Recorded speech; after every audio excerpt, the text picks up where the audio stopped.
Download Mandarin Chinese. Use our code to unlock free courses and get 100 points in the app. Let's begin our pinyin journey by learning some basic simple finals. Finals are vowel sounds found in pinyin alphabet. There are a total of 6 simple finals used in pinyin, and they are a, o, e, u, and ü. The first simple final, a, sounds like the R sound in the word father. A. The next final is o.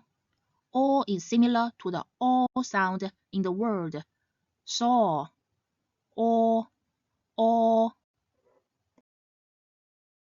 Next, a. A sounds like the sound in the word bird. You may start by first pronouncing O, then flatten the shape of your mouth by spreading your lips apart, almost as if you were smiling.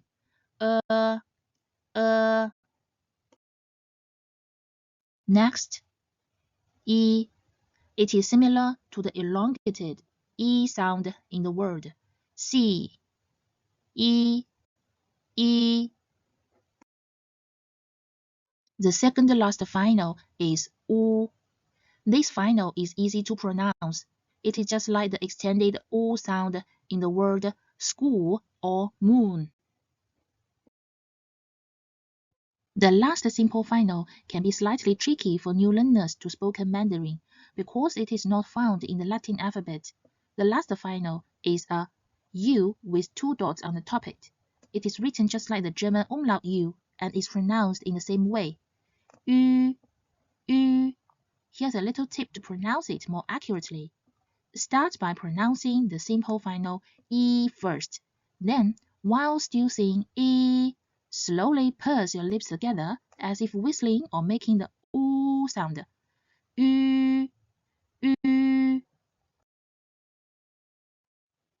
Do practice these 6 simple finals by saying them out loud. It is important to familiarize yourself with them, because we will be combining some of them later to form compound finals. Download Mandarin Chinese. Use our code to unlock free courses and get 100 points in the app.